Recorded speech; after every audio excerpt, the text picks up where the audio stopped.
Doctor Mohan Yadav ji की अध्यक्षता में अभी कैबिनेट की बैठक संपन्न हुई है और उसमें कुछ फ्यूचर प्लानिंग भी हुई है, कुछ वर्तमान समय में जो प्रोजेक्ट चल रहे हैं उनकी भी स्वीकृति मिली है।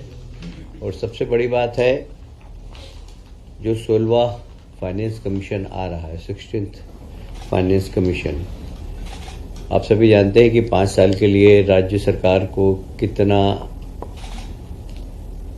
फाइनेंशियल सपोर्ट केंद्र से मिले। हर राज्य चाहता है कि हमको ज़्यादा से ज़्यादा मिले, तो हम अपनी तैयारी कर रहे हैं। माननीय मुख्यमंत्री जी ने निर्देश दिए सभी विभागों को कि वे अपने अपने विभाग में किस प्रकार 5 साल की प्लानिंग करके और हम 16वें वित्त आयोग के सामने अपनी बात रख सकें और ज़्यादा से ज़्यादा पैसा केंद्र सरकार से राज्यों को मिल सके। अरविंद पनगड़िया इसके अध्यक्ष हैं, देश के माने माने अर्थशास्त्री, वो इसकी अध्यक्षता करेंगे, वो यहाँ पर आ रहे हैं।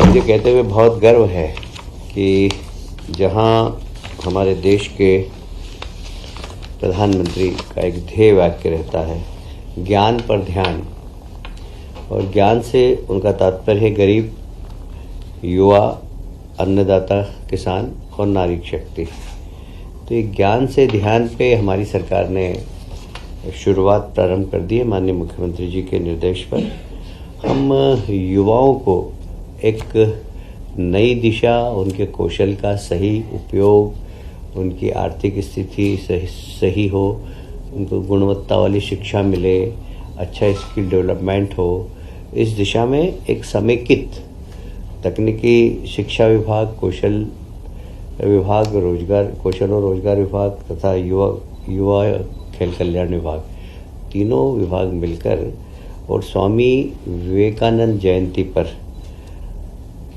स्वामी विवेकानंद युवा शक्ति मिशन प्रारंभ करने वाले हैं। इसका उद्देश्य होगा युवा का सर्वांगीण विकास, शिक्षा के क्षेत्र में भी युवा आगे बढ़े, कौशल के क्षेत्र में भी युवा आगे बढ़े और वो रोजगार से कैसे जल्दी से जल्दी जुड़े। जैसे हमारे माननीय प्रधानमंत्री जी का मिशन है नई शिक्षा नीति के माध्यम से कि शिक्षा रोजगार देने वाली हो और हमारा युवा भी रोजगार देने वाला बने। तो इसी को ध्यान में रखते हुए स्वामी विवेकानंद युवा शक्ति मिशन प्रारंभ करने वाले हम 12 तारीख को। इसमें सभी विभागों से बाकी इसके सदस्य रहेंगे, पर मूल रूप से तकनीकी शिक्षा, कौशल विभाग, रोजगार विभाग और युवा कल्याण विभाग इसको हेड करेंगे और ये सब मिलकर और सब विभागों से तालमेल करके हम सिर्फ युवाओं को फोकस करेंगे। कुल मिलाकर युवाओं का आत्मविश्वास बढ़ाना मध्य प्रदेश के अंदर। देखिए, आज भारत देश का सबसे युवा, दुनिया का सबसे युवा देश कहलाता है। हमारे यहाँ 27% आबादी युवाओं की है और युवाओं को आत्मनिर्भर बनाना, उनकी ऊर्जा का सदुपयोग करना, उसमें मध्य प्रदेश एक मिशन की तरह ले रहा है। मुझे बहुत प्रसन्नता है, माननीय मुख्यमंत्री जी ने इस मिशन को बहुत गंभीरता से लिया और सभी माननीय मंत्रियों से अनुरोध किया कि अपने अपने विभाग में भी हम युवाओं को किस प्रकार जोड़कर रोजगार दे सकें, इसके लिए काम करने के हमें निर्देश दिए हैं। जैसे अब प्रतिस्पर्धा की तैयारी करना, तो तैयारी करने के लिए हमने अनुसूचित जाति और जनजाति के बच्चों के लिए कोचिंग क्लास तो हमने चलाई थी, पर फिर भी कुछ सिलेक्टिव ऐसे गरीब विद्यार्थी हों, चाहे वो अनुसूचित जाति जनजाति के नहीं हो, वे यदि प्रतिस्पर्धा में भाग लेना चाहें और उन्हें कोचिंग की आवश्यकता है तो सरकार वो भी उपलब्ध कराएगी। कुल मिलाकर युवाओं से संवाद बढ़ाना, उनका आत्मविश्वास बढ़ाना, उनकी योग्यता का सदुपयोग करना, उनकी क्षमता बढ़ाना, इसका उद्देश्य है। युवा शक्ति को रचनात्मक दिशा में ले जाना, ये इसका मूल उद्देश्य है। मैं समझता हूँ कि हम इस मिशन के लिए सरकार बिल्कुल जहाँ वित्त की व्यवस्था करना होगी वो वित्त की व्यवस्था भी हम करेंगे। एक और आज महत्वपूर्ण निर्णय लिया, जैसे हमारे देश के प्रधानमंत्री हमेशा कहते हैं कि किसानों की आय दुगनी करना।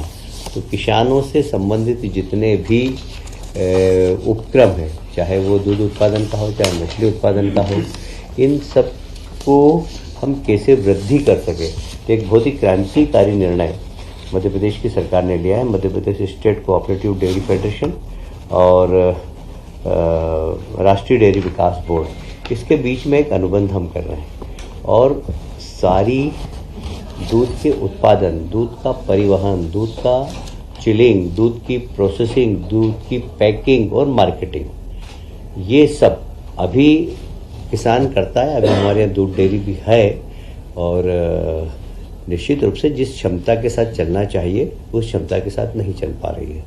हम फोकस करेंगे इसमें प्रोफेशनल लोगों को भी जोड़कर, कैसे हमारा सांची ब्रांड है वह सारे देश में अपनी पहचान बना सके। इसके लिए हम लोग बहुत डेडिकेटेड रूप से काम करेंगे, क्योंकि यह किसान की आमदनी बढ़ाने का एक बहुत बड़ा उपक्रम हो सकता है। साथ ही युवा लोगों को रोजगार सृजन करने का भी एक बहुत बड़ा अवसर हो सकता है। तो इसमें हम कलेक्शन सेंटर की क्षमता बढ़ाएंगे, कलेक्शन सेंटर की संख्या बढ़ाएंगे, जो पशुधन है वो ठीक नस्ल के किसान खरीदे। किसान को खरीदने के लिए कोऑपरेटिव सेक्टर के माध्यम से हम लोन दिलवाएंगे। प्रत्येक गांव के अंदर हमारे केंद्रीय सहकारिता मंत्री ने कहा है कि हर गांव के अंदर एक सहकारी समिति होना चाहिए।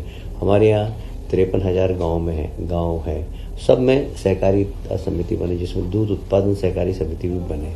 तो हर गांव के अंदर दूध का उत्पादन हो, अच्छी नस्ल के जानवर पहुँचे, उन जानवरों को खरीदने के लिए कोऑपरेटिव सेक्टर से लोन मिले, उनका दूध समय पर खरीदा जाए, उस स्थान पर फिर चिलिंग प्लांट हो,